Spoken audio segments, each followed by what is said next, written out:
Segunda-feira é dia de conversa de eleição. Sejam bem-vindos ao programa de análise que junta Fernando Medina e Miguel Paiás Maduro todas as semanas. E esta será uma semana importante. Tudo indica que na sexta-feira Estados Unidos e Irão vão assinar o acordo de paz. Entre os pontos previstos no memorando que foi já finalizado está a reabertura do Estreito de Hormuz. Também Irão a comprometer-se a parar com a produção nuclear. Neste documento estaria também previsto o fim da guerra e a paz também entre Israel e o Líbano, mas Israel já veio dizer que não está dentro deste acordo.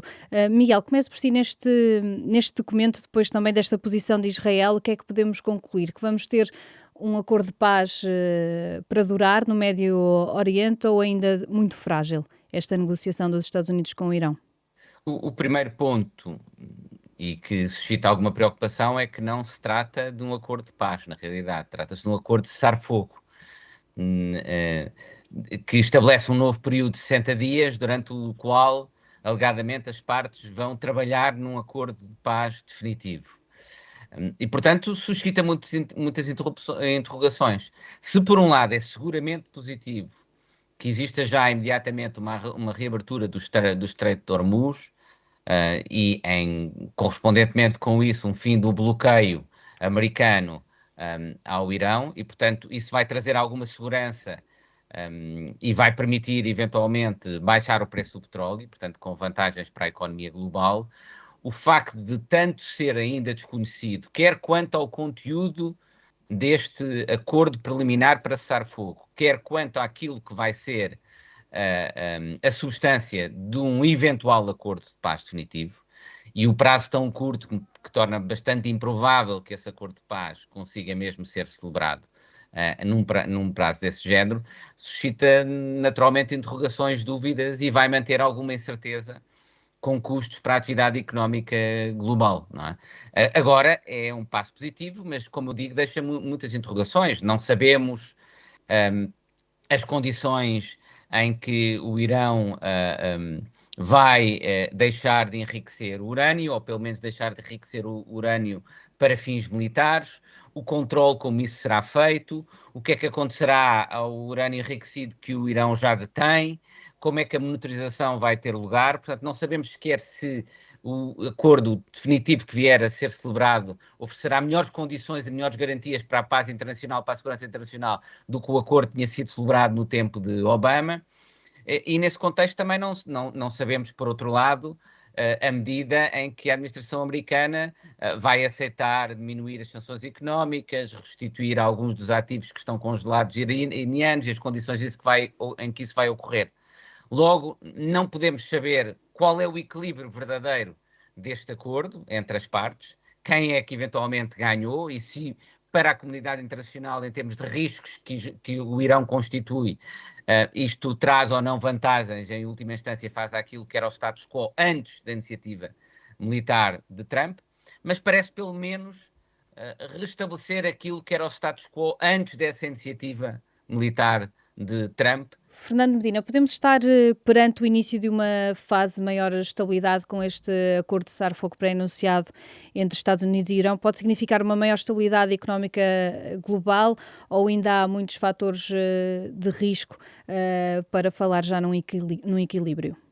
Pelas informações que têm vindo a público, quer da parte do Paquistão, quer também da parte iraniana e da parte norte-americana, e eu refiro por esta ordem porque os americanos têm dito tantas vezes que o acordo se fará no dia a seguir, que nós nunca sabemos se é verdade ou não, mas pela informação que as três partes divulgaram, aparentemente está para breve a assinatura de um acordo que, não regulando todas as matérias, têm consequências imediatas e importantes. A primeira das quais, a reabertura do Estreito de Hormuz à navegação.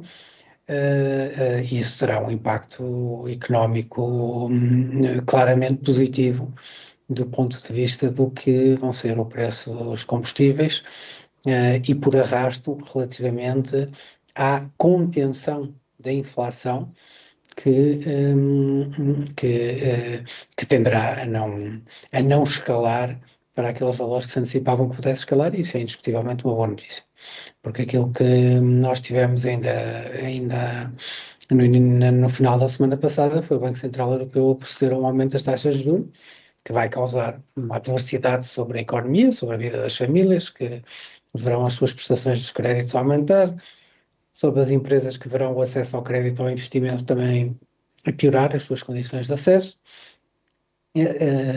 E por isso uma diminuição do preço objetivo dos combustíveis vai travar o processo inflacionário e vai retirar para que sejam outras medidas de contração económica. E nesse sentido é um elemento positivo. Relativamente ao restante dos termos que se conhecem do acordo, bom, aparentemente aquilo que se vai conhecendo do acordo parece que os Estados Unidos perderão em toda a linha face à situação pré-conflito que criaram, porque aparentemente aquilo que estará em cima da mesa é o Irão abdicar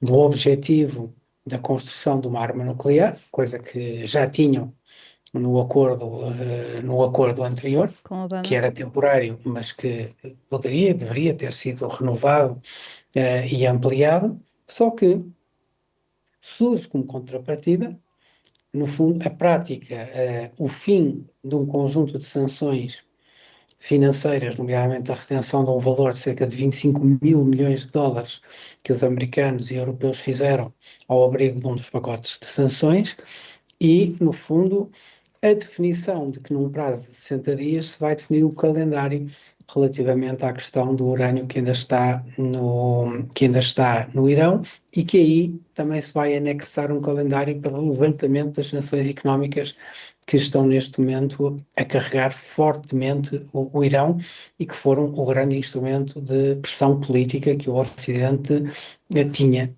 sobre o Irão. Ora, se isto se concretizar nestes termos, isto vai na prática é um risco de poder reforçar a capacidade do regime iraniano, porque poderá traduzir a capacidade do regime iraniano ter uma economia que funcione em melhores condições, com capacidade de gerar mais atividade, mais emprego, uma evolução dos próprios rendimentos dentro da sociedade iraniana. E gerará, como a Filipa bem referiu há pouco, uma tendência para a instabilidade, não é? Porque, no fundo, nós neste momento temos o que é claro, aquilo que vínhamos aqui dizendo no programa há muito tempo, que é o facto de haver uma separação completa, uma diferenciação completa de objetivos entre os Estados Unidos e Israel. E por isso Israel a mostrar-se inconformado com a assinatura de um acordo nesta primeira fase e depois a seguir de um acordo mais permanente, na medida em que isso vai coartar a sua atitude bélica e, no entender de Israel, diminuir as suas garantias de segurança. Este timing deste anúncio para se assinar um acordo, isto acontece na mesma semana em que é um encontro do G7. Donald Trump já está, aliás, com outros aliados em França e também meses antes destas novas eleições nos Estados Unidos. Isto pode ser Donald Trump a ser cauteloso? Vale ao presidente dos Estados Unidos parar com o conflito agora? Será que Donald Trump ainda vai a tempo de evitar ter consequências internamente nos Estados Unidos?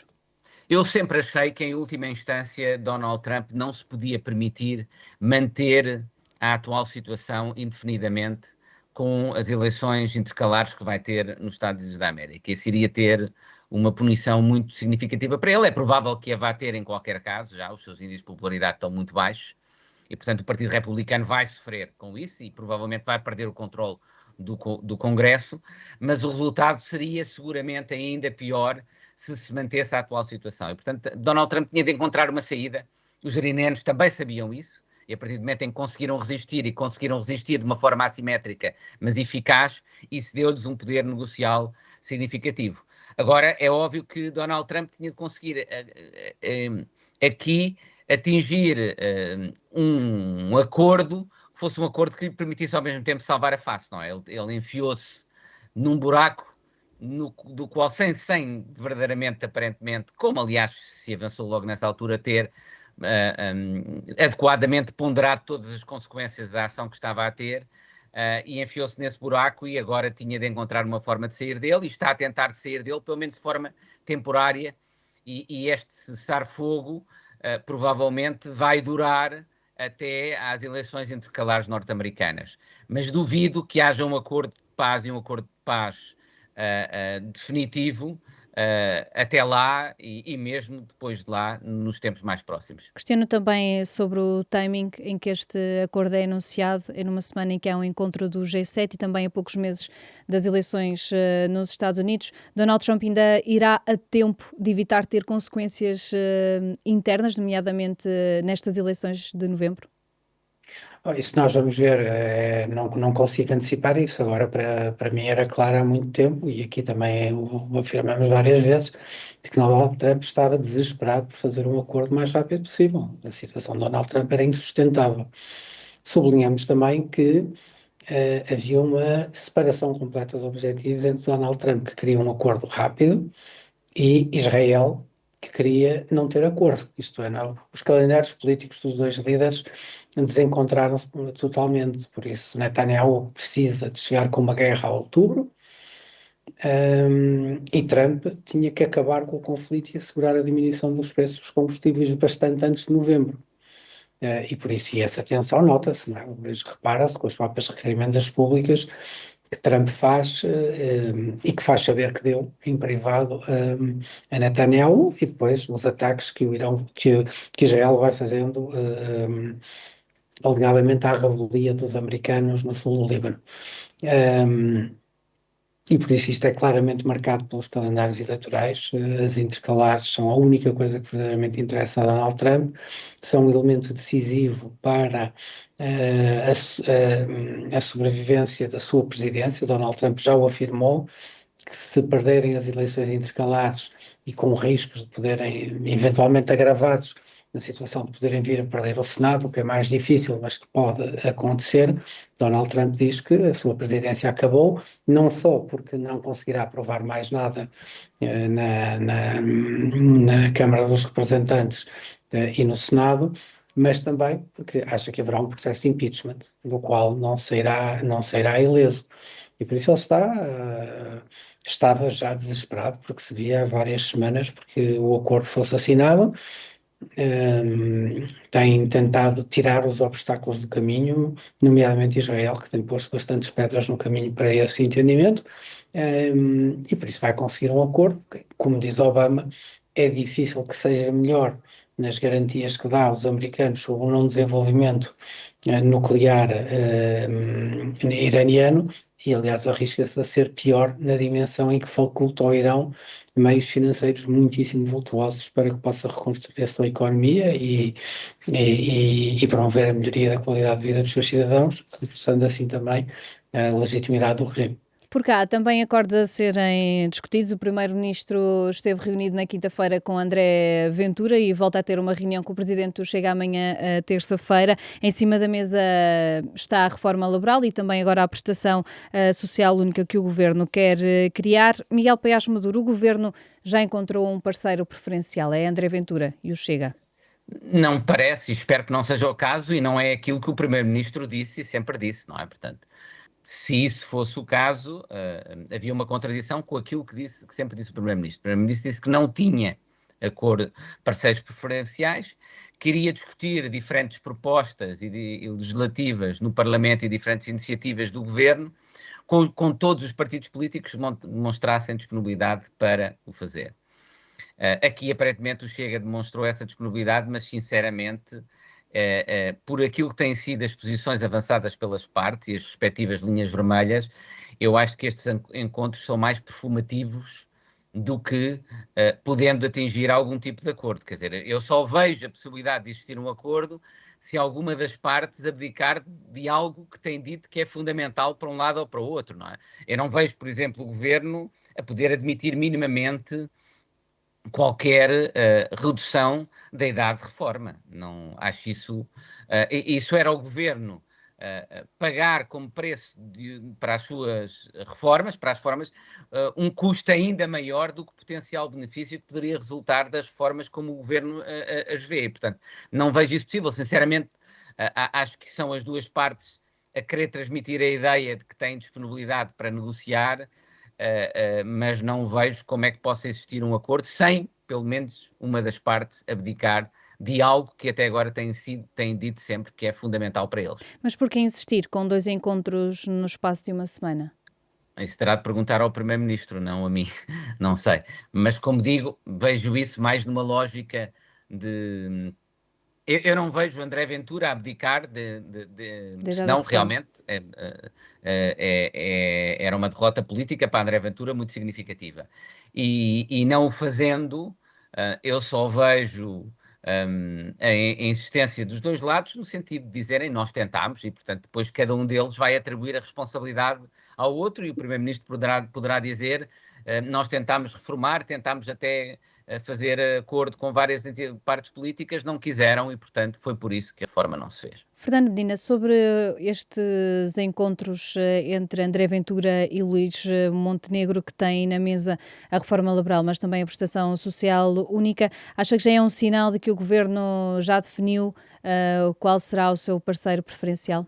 Sem dúvida, aliás, também já aqui o afirmamos, já são vários os eventos, são desde a lei da nacionalidade, à lei da imigração, à recente decisão tomada conjunto sobre o adiamento do calendário da revisão constitucional, uma decisão, na minha opinião, absolutamente inconsistente e altamente censurável do Presidente da Assembleia da República, que não cumpre os procedimentos que a lei determina, não cumpre os procedimentos que a lei determina relativamente ao processo de revisão constitucional, simplesmente para agradar ao Chega e ao acordo que tinham feito com o PSD, e agora a tentativa de salvar a legislação laboral, mas sobretudo viabilizar a prestação social única, que é, e que capta muito bem, na essência da proposta do governo, um discurso de penalização dos mais pobres, dos mais vulneráveis, dos mais desfavorecidos, de penalização, de culpabilização, de ostracização, que é no fundo o discurso que o Chega sempre teve nesta área, que a Ministra do Trabalho tem com toda a naturalidade, porventura por estar mais próximo desta área do que uma verdadeira área social-democrata, e que o Primeiro-Ministro deixou que o próprio Governo e o PSD assumissem e internalizassem. E como, Eu como creio olha que há para... muito Sim, que nós temos no nosso Parlamento.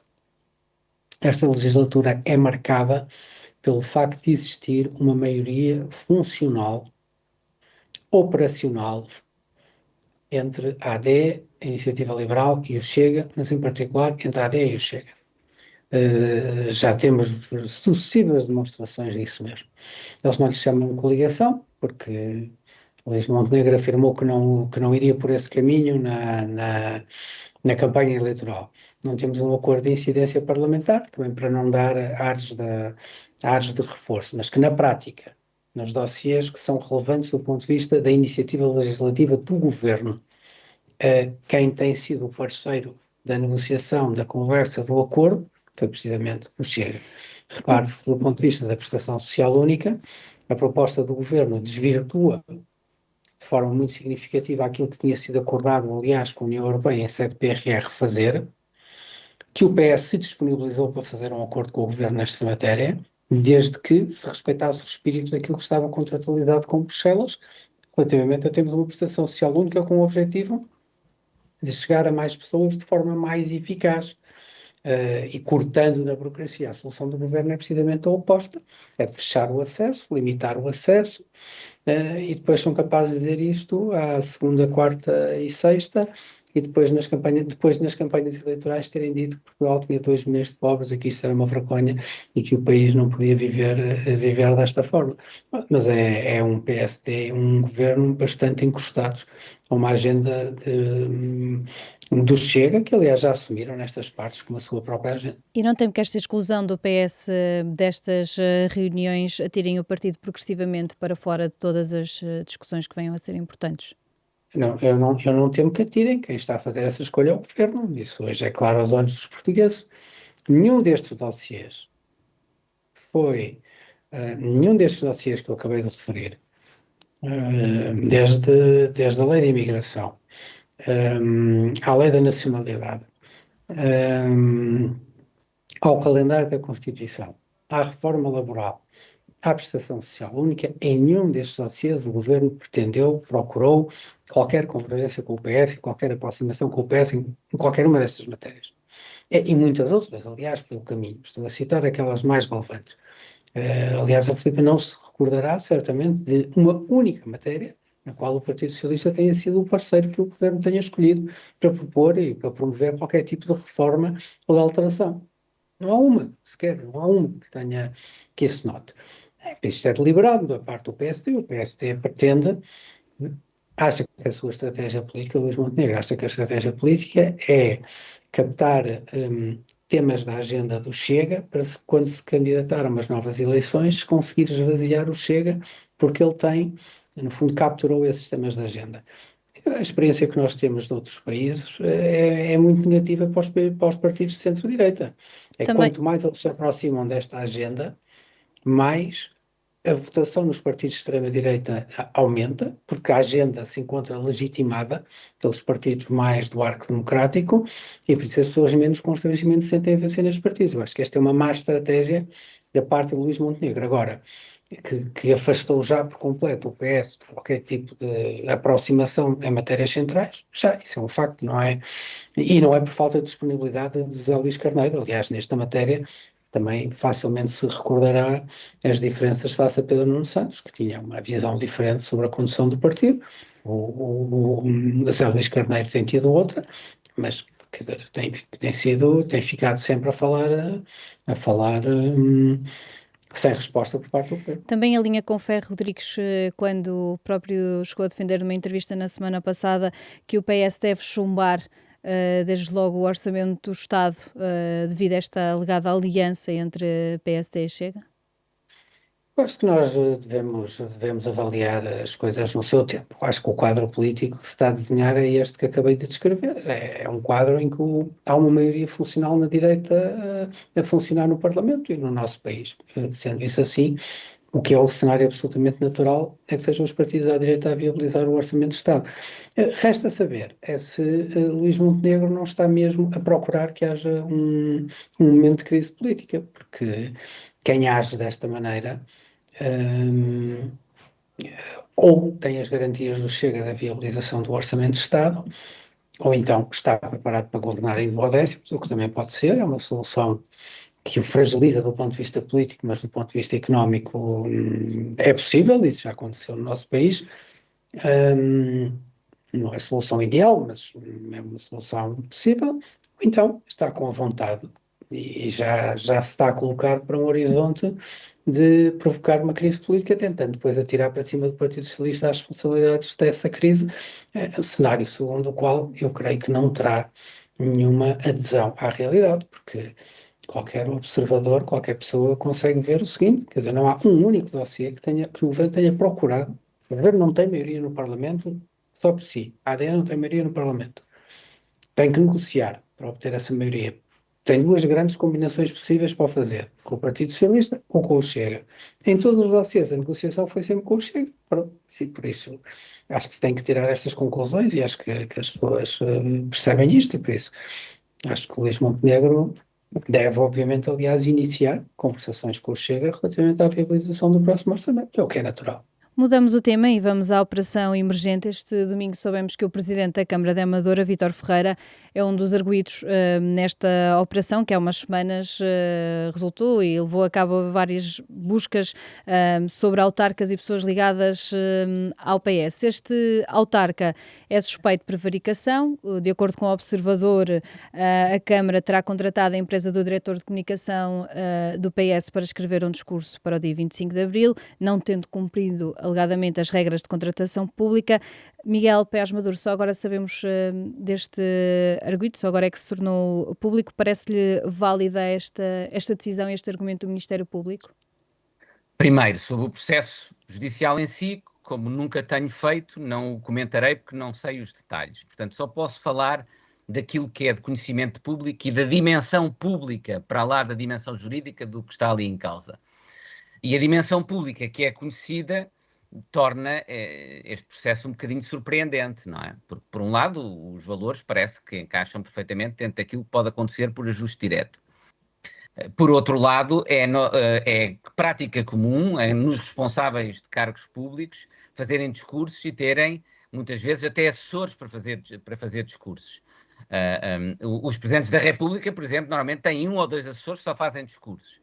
Se um presidente da Câmara, em vez de ter um assessor que faz discursos, contrata ocasionalmente serviços para fazer um discurso numa cerimónia oficial, por exemplo, do 25 de Abril, isso parece-me normal e também devo dizer que, ao contrário de outras matérias em que acharia que a preferência político-partidária não era aceitável, eu diria que no caso de um discurso é compreensível que um presidente da Câmara escolha alguém que seja da sua área política, não é? Com quem esteja identificado politicamente, não é? Não vai pedir a alguém do Chega para fazer um discurso político. Portanto, tudo deixa um bocadinho de perplexidade, devo dizer. Gostaria que o Ministério Público explicasse um bocadinho melhor e temo que às vezes o Ministério Público tenha uma lógica de arrasto que leva a não diferenciar aquilo que é verdadeiramente importante daquilo que não é e acabe por descredibilizar aquilo que era verdadeiramente importante e que deveria ser o foco da atividade do Ministério Público. Eu já escrevi até recentemente um artigo em que eu falava que em Portugal, e no sistema de justiça é um dos bons exemplos disso, falta uma das 7 virtudes que Aristóteles e São Tomás de Aquino várias vezes identificaram, que é a prudência. E a prudência não é, ao contrário do que se julga, a aversão ao risco. A prudência é a capacidade de ajuizar, de perceber o que é realmente importante, de diferenciar. Eu acho que o nosso Ministério Público, às vezes, se calhar, lhe falta um bocadinho de prudência nesse sentido. Falta-lhe a capacidade de discernir aquilo que é verdadeiramente importante daquilo que não é verdadeiramente importante. E devo dizer que vejo isto com um bocadinho de perplexidade, de novo, sem querer comentar o processo judicial em si, mas é estranho, que é estranho é. Fernando Medina, também lhe pareceu estranho esta constituição como arguido do Presidente da Câmara da Amadora? É o 8º arguido neste processo. Acha que o argumento que está a ser apresentado é válido? Mais uma vez, não quero aqui comentar o conteúdo do processo judicial. Nós não sabemos, nós não temos nenhuma informação do processo, nós temos aquilo que algumas fontes decidiram, passa a expressão, vazar, não é, para a comunicação social sobre uma determinada matéria. Por isso o que nós podemos comentar é, no fundo, hipoteticamente, o que está em causa nessa informação, não é? E eu, a esse ponto de vista, subscrevo na íntegra o que o Miguel disse, não acrescentaria mais. É importante que haja atenção, não é, na separação do que são situações diferentes e dos seus impactos diferentes, e de consubstanciarem realidades diferentes, mas isso é algo que eu não posso hoje dizer muito mais do que isto, porque por não conhecerem absolutos termos do processo. Fernando Medina, Miguel Paiás Maduro, muito obrigada. Regressamos na próxima semana. Até lá.